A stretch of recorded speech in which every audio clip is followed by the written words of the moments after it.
Operation सिंदूर न्याय की अखंड प्रतिज्ञा है। ನಮಸ್ಕಾರ, ಎನ್ಸಿಬಿ ಟೈಮ್ಸ್ ಮೀಡಿಯಾಗೆ ಸ್ವಾಗತ. ನಾನು ದರ್ಶನ್ ಹುಣಸೂರು.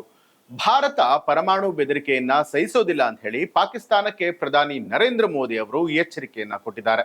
ಅಲ್ಲದೆ ಶಾಂತಿಯ ಯಾವುದೇ ಮಾತುಕತೆ ಸಾಧ್ಯವೇ ಇಲ್ಲ ಅಂತ ಕೂಡ ತಿಳಿಸಿರುವಂತದ್ದು. ಭಾರತ ಭಯೋತ್ಪಾದನೆಯ ಬಗ್ಗೆ ಶೂನ್ಯ ಸಹಿಷ್ಣುತೆಯನ್ನ ಹೊಂದಿದೆ ಮತ್ತು ಇದು ಯುದ್ಧಗಳ ಶತಮಾನವಲ್ಲ ಅಂತಲೂ ಕೂಡ ಪ್ರಧಾನಿ ಮೋದಿ ಅವರು ಹೇಳಿರುವಂತದ್ದು.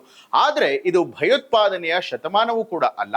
ಪಾಕಿಸ್ತಾನ ತನ್ನನ್ನ ತಾನು ರಕ್ಷಣೆ ಮಾಡಿಕೊಳ್ಳೋದಕ್ಕೆ ಬಯಸಿದ್ರೆ ಅದು ದೇಶದಲ್ಲಿನ ತನ್ನ ಭಯೋತ್ಪಾದಕ ಮೂಲ ಸೌಕರ್ಯಗಳನ್ನ ತೆರವುಗೊಳಿಸಬೇಕಾಗತ್ತೆ, ಬೇರೆ ಆಯ್ಕೆಗಳೇ ಇಲ್ಲ ಅಂತಲೂ ಕೂಡ ಹೇಳಿದ್ದಾರೆ.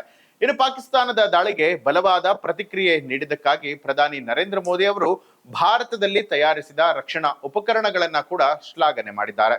ಭಾರತ ತನ್ನ ನಾಗರಿಕರನ್ನ ರಕ್ಷಣೆ ಮಾಡೋದಕ್ಕೆ ಮತ್ತೆ ಪ್ರತಿ ಬಾರಿಯೂ ಕೂಡ ದಿಟ್ಟ ನಿರ್ಧಾರಗಳನ್ನ ತೆಗೆದುಕೊಳ್ಳೋದಕ್ಕೆ ಸಿದ್ಧವಾಗಿರುತ್ತೆ ಅಂತ ಹೇಳಿ ತಿಳಿಸಿದ್ರು. ಇನ್ನು ಜೊತೆಗೆ ಭಯೋತ್ಪಾದನೆ ಮತ್ತು ವ್ಯಾಪಾರ ಒಟ್ಟಿಗೆ ಹೋಗೋದಕ್ಕೆ ಸಾಧ್ಯವೂ ಇಲ್ಲ ಅಂತ ಕೂಡ ಹೇಳಿದ್ದಾರೆ.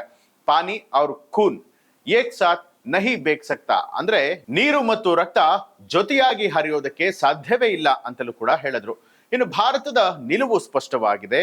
ಭಯೋತ್ಪಾದನೆ, ವ್ಯಾಪಾರ ಮತ್ತು ಮಾತುಕತೆಗಳನ್ನ ಒಟ್ಟಿಗೆ ಮಾಡೋದಕ್ಕೆ ಸಾಧ್ಯ ಇಲ್ಲ ಅಂತ ಹೇಳಿ ಮತ್ತೊಮ್ಮೆ ಮೋದಿ ಅವರು ಒತ್ತಿ ಹೇಳಿದ್ರು. ಭಯೋತ್ಪಾದನೆಯನ್ನ ನಿರ್ಮೂಲನೆ ಮಾಡೋದಕ್ಕೆ ನಾವು ಶಕ್ತಿಗಳಿಗೆ ಮುಕ್ತ ಹಸ್ತವನ್ನ ನೀಡಿದ್ದೇವೆ. ಈಗ ಎಲ್ಲ ಮಹಿಳೆಯರ ಹಣೆಯ ಮೇಲೂ ಕೂಡ ಸಿಂಧೂರನ್ನ ಒರೆಸುವಂಥದ್ದು ಏನು ಅನ್ನುವಂಥದ್ರ ಬಗ್ಗೆ ಪಾಕಿಸ್ತಾನಕ್ಕೆ ಸರಿಯಾಗಿ ಗೊತ್ತಾಗಿರುವಂಥದ್ದು. ಆಪರೇಷನ್ ಸಿಂಧೂರ್ ನ್ಯಾಯಕ್ಕಾಗಿ ಮಾಡಿರುವಂತಹ ಪ್ರತಿಜ್ಞೆ, ಅದು ವಾಸ್ತವ ಆಗೋದನ್ನ ಜಗತ್ತು ಖಂಡಿತವಾಗಿಯೂ ನೋಡುತ್ತೆ ಅಂತ ಹೇಳಿದ್ದಾರೆ. ಇನ್ನು ಭಯೋತ್ಪಾದಕರು ನಮ್ಮ ಮಹಿಳೆಯರ ಸಿಂಧೂರವನ್ನ ತೆಗೆದು ಹಾಕಿದ್ರು, ಆದ್ದರಿಂದ ಭಾರತ ಭಯೋತ್ಪಾದಕರ ಪ್ರಧಾನ ಕಚೇರಿಯನ್ನ ಕೆಡವಿದೆ ಅಂತಲೂ ಕೂಡ ಹೇಳಿದ್ರು. ಸಹಾಯಕ್ಕಾಗಿ ಜಗತ್ತಿಗೆ ಮನವಿ ಮಾಡಿದ್ರು ಕೂಡ ವಿಫಲವಾದ ನಂತರ ಅವರು ಭಾರತದ DGMO ಅವರನ್ನ ಸಂಪರ್ಕಿಸಿದ್ರು. ಆ ಹೊತ್ತಿಗೆ ನಾವು ಭಯೋತ್ಪಾದನಾ ಮೂಲ ಸೌಕರ್ಯಗಳನ್ನ ಬೃಹತ್ ಪ್ರಮಾಣದಲ್ಲಿ ನಾಶಪಡಿಸಿದ್ವು, ನಾವು ಭಯೋತ್ಪಾದಕರನ್ನ ಈಗಾಗಲೇ ಕೊಂದಿದ್ದೇವೆ, ಅವರ ಭಯೋತ್ಪಾದನಾ ಕೇಂದ್ರಗಳನ್ನ ಗುಹೆಗಳನ್ನಾಗಿ ಪರಿವರ್ತನೆಯನ್ನ ಮಾಡಲಾಗ್ತಾ ಇದೆ.